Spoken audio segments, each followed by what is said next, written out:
Kanalıma hoş geldiniz. Bugün sizlere orkide bakımına dair yine önemli püf noktalardan bahsedeceğim.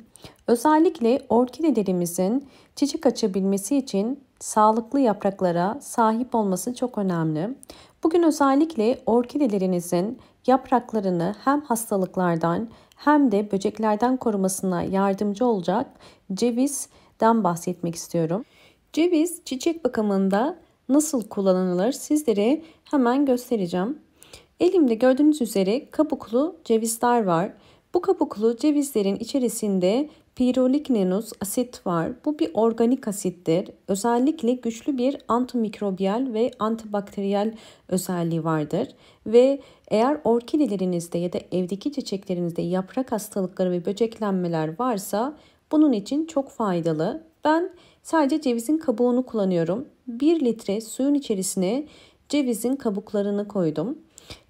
Yaklaşık olarak 4-5 adet ceviz kullanabilirsiniz. Ya da elinizde artık içi çürümüş cevizler varsa bu şekilde tam da koyabilirsiniz. 1 litre suyun içerisine 5-6 adet cevizi koydum ve ocağın altını yakıp bunu 5 dakika kaynatacağım.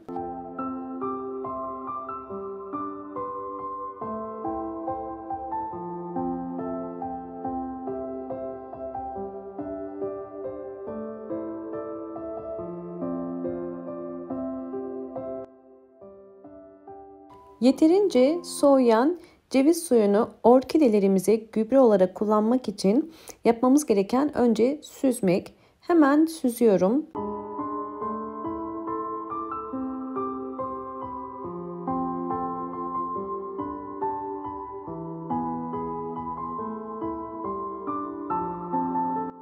Bakın bu kadar bir su çıktı. Üzerine ben 1 litre su ekliyorum. Normal çeşme suyu. 1 litre su ekledikten sonra artık çiçeklerimiz için bu suyu verebiliriz. 3 farklı metot göstereceğim sizlere. Birincisi orkideler için yapraktan gübreleme, ikincisi sıvı bitki besini verme ve üçüncüsü orkidelerde ışığın öneminden sizlere bahsedeceğim.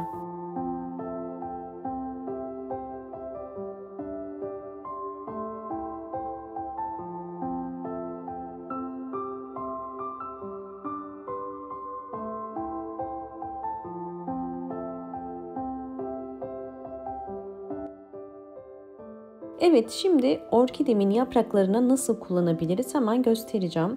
Bunun için bir pamuğa ihtiyacım var. Bu şekilde hazırlamış olduğum suyum var. Bu suyu orkidemizin bakın yapraklarını sıkacağız. Gördüğünüz üzere orkide yaprakları zamanla bu şekilde tozlanabiliyor. Ya da orkide yapraklarının altında bizim göremediğimiz bir takım hastalıklar olabiliyor. Unlu bit ya da trips böceği gibi ya da bir takım mantar hastalıkları olabiliyor. Bu tarz hastalıklardan orkide yapraklarını korumak için ceviz suyunu kullanıyoruz. Ceviz suyu çünkü antioksidan özelliği sayesinde yapraklardaki hastalıkları ve böcekleri uzaklaştıracak ve orkidelerimizin özellikle hızlı bir şekilde iyileşip canlanmasına ve yapraklarının daha sağlıklı olmasına yardımcı olacak. Bu şekilde bakın hem orkide yapraklarının üstten sıkıyoruz hem de alt yapraklarını da mutlaka sıkmanız gerekiyor.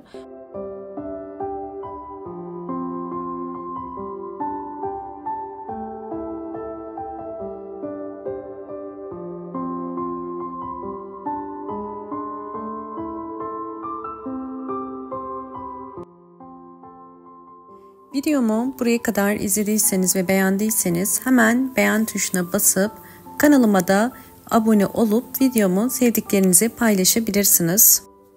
Tüm orkidelerimin yapraklarına bunu uyguladım. Orkidelerinizde bir hastalık yoksa sadece ayda bir kere bu işlemi uygulayın. Eğer orkideniz hasta ise haftada bir kere uygulayabilirsiniz. Ve bunu sıktıktan sonra 30 dakika bekletin.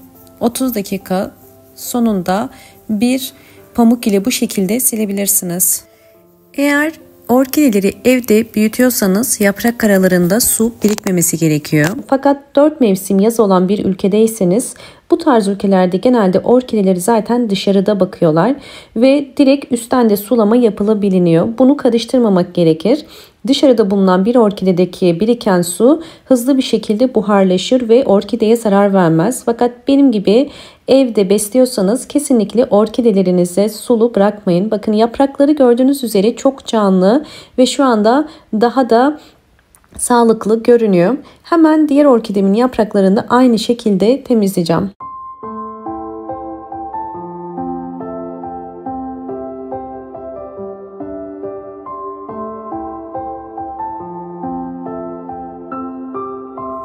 Sizleri sonuçlarla baş başa bırakıyorum.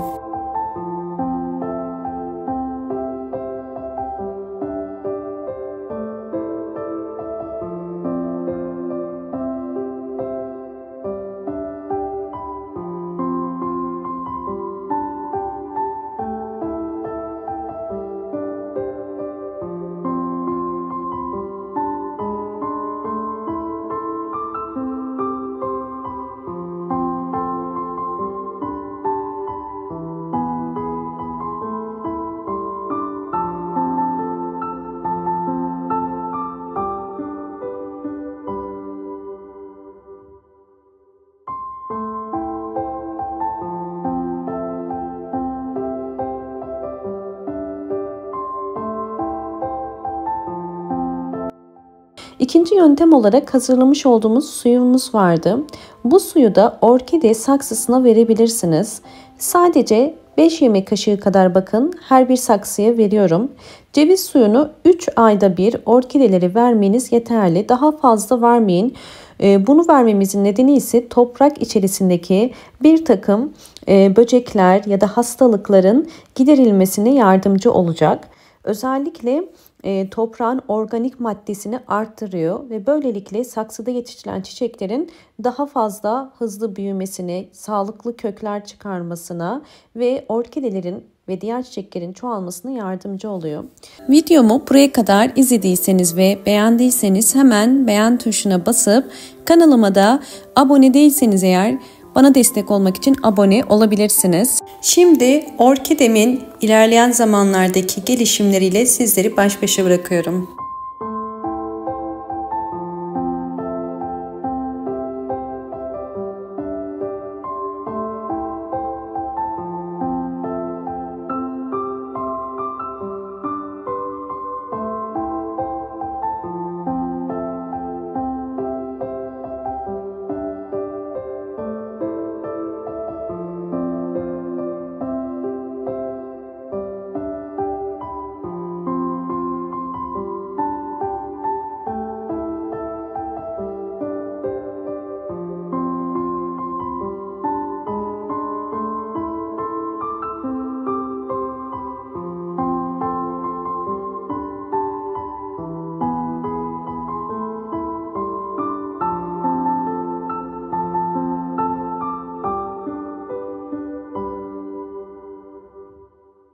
Bakın gördüğünüz üzere orkidelerim vermiş olduğum gübreler sayesinde bu şekilde bol çiçekliler.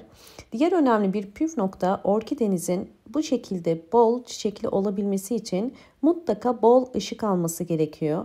Özellikle kış aylarında sabah güneşi ya da ikindi güneşini eğer alırsa orkidelerinizin daha hızlı ve daha fazla çiçek açar. Orkidelerinizin çiçek sayısının, tomurcuk sayısının artmasını istiyorsanız mutlaka bol ışık ve güneş alması gerekiyor. Ve benim yaptığım gibi eğer sağlıklı olmasına, yapraklarının sağlıklı olmasına, köklerinin sağlıklı olmasına yardımcı olmak için evde yetiştirilen orkidelerinize mutlaka gübreler vermeniz gerekiyor. Düzenli aralıklarla vitamin alan bir orkide sağlıklı kökleri ve sağlıklı yapraklara sahip olacağı için bol bol yeni çiçek dalları çıkarır. Umarım bu anlattığım bütün püf noktalar sizler için faydalı olmuştur.